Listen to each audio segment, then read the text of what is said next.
skirt's so cute. Of course. What is up, guys? Welcome back to Point Kentucky. My name is Hunter Mitchell, and we're once again joined by Leah Edmond. How you doing, Leah? I'm doing fantastic. Good. Welcome to our first actual in-person live edition of Point Kentucky. You all know Johnny Tealer. She's also our first two-time guest on Point Kentucky. And after the match that you had against A&M, I can't say we're shocked to see you here. So let's first start with that. What worked so well against the Aggies for you guys? I already said this in the TV, but Emma did such a good job dishing the ball today, and A&M just static reads blocking. So there's so many gaps and holes for me to find as a middle. And when Brooklyn's hitting as well as she is, and Reagan and Megan are hitting well, it just clears the court so much. And so there's so much space and opportunity, and we took advantage of it today. Now, you had your teammate Reagan Rutherford go down in the middle of that second set. How did y'all respond as a team? I know when a teammate gets injured, it kind of shocks everybody. What was the thought process? What did y'all say as a team to make sure that you still work through that? It's always gets a little frantic, especially when it's a player like Reagan. She's incredible, and so I think immediately everyone comes to the timeout and we're like, hey, next man up. We trust Megan, and we all can do our job. Everyone do your job, and we'll be fine. And so third set was a little struggle, and I think we gave away a lot of points in the third set, but the fourth set we responded really well, and so it was good. Johnny, I've been covering the team for 9 years. Leah's been here, obviously, since she started. We haven't seen this kind of offensive balance, maybe ever. I can't remember the last time I saw a Kentucky team have 4 players with 12 or more kills. We've talked about Emma almost at nauseum how good she's been, but from a player standpoint, what have you seen out of Emma in her junior campaign that is allowing her to, she's always been good, but this is another level. Yeah, well, like you said, Emma's always been good, but a big kudos to our coaching staff, and Ben Joseph has done a really good job of being really creative in a way and like doing things that no other team we've seen has done. And so it's really easy to find space and find opportunity for each player, and that's why Mel's gotten so good at the dog, and Bevan's not attacking. Brooklyn and Aaron and Megan and all these people are scoring at such a high clip because Emma's able to be so creative and tell us what to run, and so she's been incredible, and she's getting stronger and faster, and so she's been awesome. Going into your 4th year of playing middle, we've seen you grown as a middle, kind of opening up your attack and being able to run in the front and back. How have you seen your game grow? Yeah, so in my last 3 years as playing middle, I've always been M2, and I'm in the front row with the setter for 2 rotations, which is really different because I would just sprint over and hit 5s and shoots, and it really wasn't that big of an adjustment. But Mel has been running the dog at such an incredible rate and kills it every time, and so it only made sense for me to switch to M1, and it's been an adjustment. But like I said, Emma's making it really, really easy, and our passers have made it really easy, and so it's been fun. I kind of almost like only getting set in like perfect pass situations, and I'm like, bounce. Yeah, so it's easy, but it's been fun, an adjustment for sure. Johnny, you've always been a great blocker at Kentucky. I have a picture tonight of you with your entire arm above the net, which is insane with how high the net is. What is it about blocking that you enjoy so much and that you're so good at? Again, being an undersized middle, that's not something we would think of that you would be so great at, just because most middles are 6'4", 6'5", and you're going up against them in a league like the SEC and holding your own. What's that like for you? I think blocking, so like there's nothing physical about volleyball really, in terms of like there's no like hand-to-hand like football or like body checking, but blocking is like as close as it gets for volleyball, where I can be in your face and like really shut someone down, and I just really love that part of the game. And so I don't know, like I said, our coaching staff, Meredith, kind of runs our block defense, and so she's been incredible with teaching new techniques, and I don't know, I'm pretty athletic, and so being like just an athletic person and going up and getting it has been pretty easy for me, and so it's fun. It's a lot of fun. So you all are 2 games away from sharing and 3 games away from outright winning your 7th SEC title in a row. What are y'all doing as a team to kind of keep your mentality straight, knowing that there's so much fun that could be happening in the next week? Yeah, even in the locker room earlier, someone was like, wait, okay, so we need to win this, and this, and I'm like, hey, we need to win everything. Like, don't even worry about winning. We just need to win everything. But I think it's really incredible how good the SEC has been, and it's really awesome to see, but it makes it that much harder. We can't look past Mizzou. Mizzou really handled A&M the other day, and they're kind of on a hot streak, and we know what Arkansas can do, and that's going to be a tough match, and same with Florida. And so focusing one game at a time and respecting the heck out of all of these teams because they all deserve the respect has been really huge for us. The last time we talked to you, Johnny, was right before you all played Pitt, and you all were about to go on that gauntlet non-conference. You all have a gauntlet at the end of the SEC. You mentioned it. Missouri is much improved over what they've been. Obviously, you have Arkansas on the road next week. You have Florida again. This SEC schedule, especially of late, even the ones you've just played, A&M, Auburn last week. I mean, this schedule is something that, again, the SEC has improved so much in the recent years that this is no easy feat for you all. What do you think prepared you all for this compared to what you were doing again in September, where you were playing Pitt in November, or Pitt in Nebraska, and all that stuff? Yeah, it's almost like looking back, like losing all those games. I don't know, we probably went 3 out of 10. Losing those games, it almost feels like it didn't help us. But again, like looking back, like there's so many things that got exposed in that time that probably we wouldn't have even thought about if we didn't lose those games. And so there's always bright spots from that. But I think the SEC, because it's so, like, we're probably going to get 7, 8 teams in the tournament, which is incredible. The beginning of the SEC has prepared us for the end, and so that doesn't really ever happen, and it hasn't happened for you or us in the past. And so I think that's been really huge for us. How have you seen the team growing? Knowing what you went through in September, us having you on the podcast in September, talking through all that, what do you see, what has the team grown the most at coming into the end of November? Yeah, I think at the beginning of the season, our left sides were kind of struggling to kill the ball a little bit, and that was an area of struggle, but they've worked extremely hard. And when Ben came into our program, he kind of brought up a lot of new stuff that at the beginning, none of us were sure about. I know none of us trusted the process. We were looking at Ben like, what are you even talking about? And now that we've seen that fruit kind of come to life, and we've all gotten better. Our outsides are rebounding really well. We're keeping the ball and we're killing at a high clip. I think it's really easy to look at it and be like, hey, this is working, and now we know we can get better at it with that. And so there was a lot we were struggling with, but it's good. Let's talk about what Ben has done for you all a little bit, because again, you all have run a fast offense since you've been here. That was one of the hallmarks of your all's championship team, but you're somehow faster this year. And also, like you mentioned, the rebounding is a massive part of what you all are doing.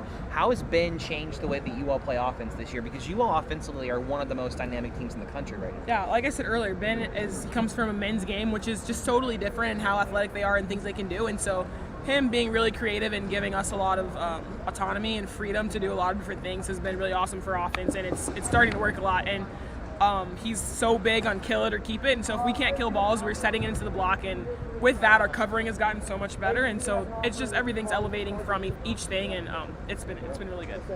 So majority of your games have been away, most of this SEC, so you're kind of finishing off half away, half home. What does it mean to be able to play at least 2 of your last 4 games at home? Oh, I'm not gonna cry, but it's crazy. Like, we were looking, on our binders, we have the big schedule on the back of the binder, and Rebo pointed, she's like, we're here right now, and it's like, we've gone through this whole season at the beginning, and we're looking at it like, man, we've got a long season, and it's done. And so I love the BBN, and I've enjoyed every second I've been here, so it's emotional, but I'm excited to play in front of them at least two more times.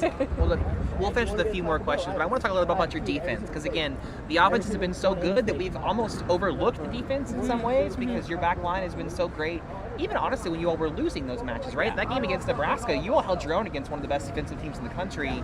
Talk about what you're getting out of Bevan and out of Molly Tuzzo and Audrey Whitworth. I mean, they've been fantastic for you guys. Bevan is going to be Bevan every match, and she's incredible, and she doesn't get enough credit, but she's awesome and one of the best liberos. But one thing about Tuzzo is Molly Tuzzo is absolutely one of the most athletic people in the gym. Like, I hate to say it, but like, she challenges me in a lot of things, and I'm like, man, this kid, like, she's touching 10-1, and so Molly's so fast, and she's able to move so well, and her court vision's crazy. So having her and Dree on the back line with Bevan, and then Brooklyn being able to hit that pipe on the back row has been insane for us. Okay, going into your last couple weeks of the season, what are you looking forward to the most? Oh, I want championships. I don't want more rings, but it's been so much fun playing with this group. I'm hoping we get a big crowd here on Sunday, and then senior night next weekend, and so I'm really excited to just play in front of this crowd again and win. Johnny, you've been through one senior night, but I think you knew by then you were coming back. Yeah. This is now your last one.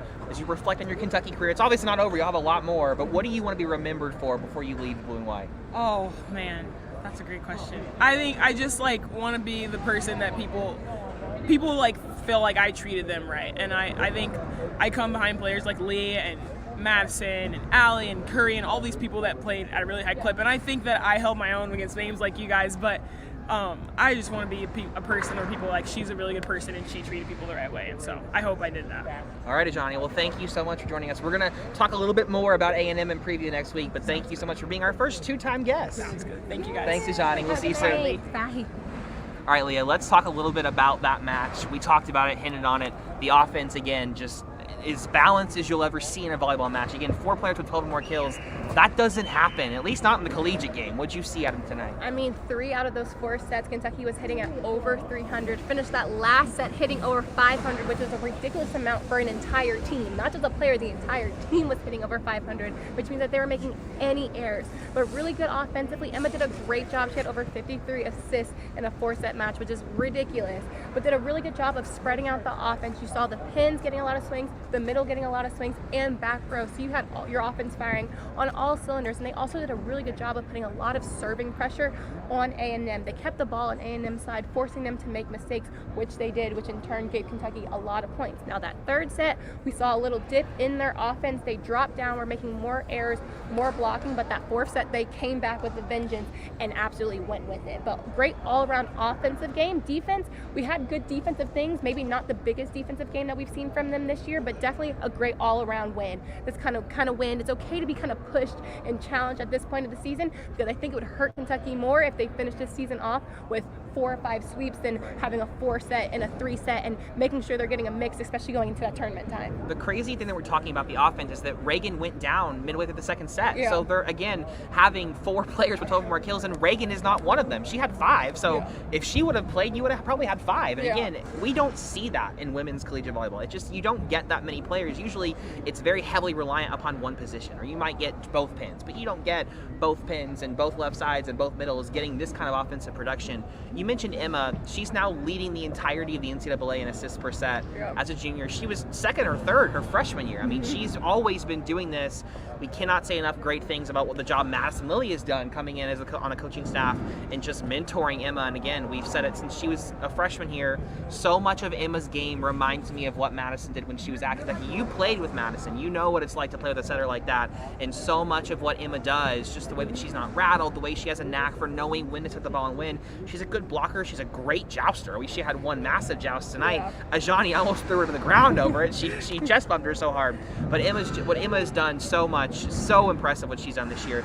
Let's talk about the serve, because I think that's really interesting. We've talked all year about the serving of this team could be really special. Kentucky doesn't get a lot of aces necessarily in every match, but they cause service pressure almost every match. And I know you've noticed the last several matches, they have really gone to the short serve a lot. They are clogging up the running routes for the opposing middle blockers, the right sides. What have you seen from a serving standpoint recently that has given Kentucky so much success on that side of the floor? So we call that yo-yoing, just short and deep, and it's a really good method of trying to get serve receive out of a rhythm. When you're hitting a bunch of deep balls, it's really easy for teams to know, okay, this ball is coming deep. But when you throw in that short ball, you put responsibility on different people. You stop people's, rhythm on their approaches, because sometimes somebody might be running a play. If that ball is set or served right where they're supposed to go, then that takes them out of it completely. So they've done a good job of mixing up their zones, putting pressure on different people, making sure that almost every single person, including liberos, are ready to pass, which is something you don't see very often, teams targeting liberos, but Kentucky still does it to make sure that they're keeping every person in that back row honest.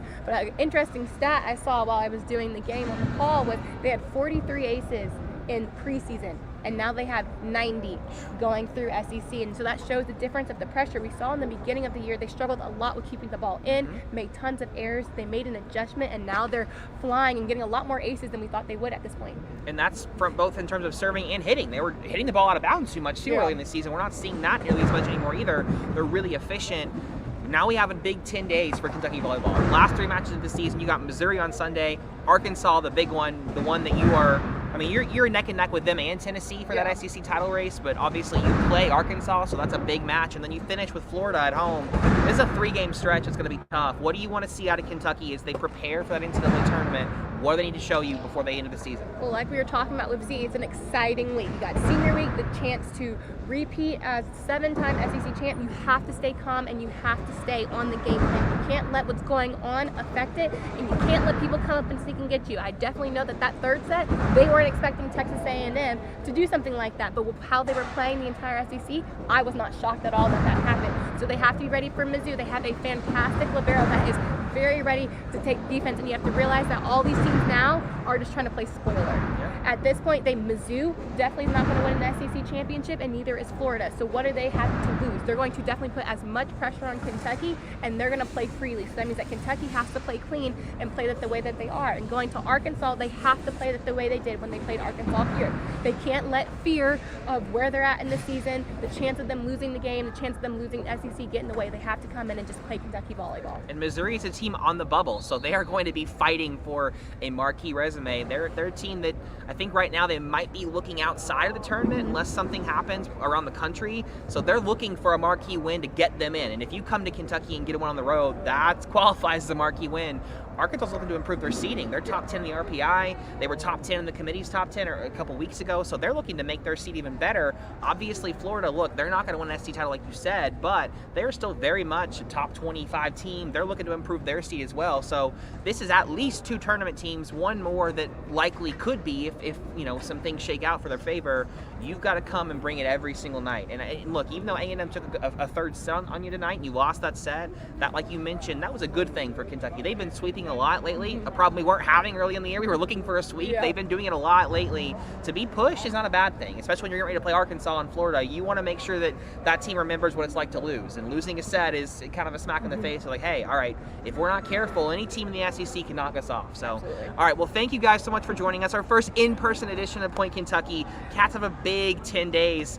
I can't believe we're already at the end of the regular season. It feels like it just started a week ago. So fast. Kentucky with 2 more home games. Missouri on Sunday. They'll finish with Florida next Saturday. And in between that big match on the road to Arkansas, the entire country's been looking forward to that one ever since the first one. It went 5. So you can expect that Arkansas is going to be wanting some get back. And they were pushed to 5 last night by Ole Miss. So again, more balance in the SEC, just proving how good this league is this year. Thank you guys for joining us. We will talk to you guys next week. Have a great Thanksgiving. We'll see you guys soon.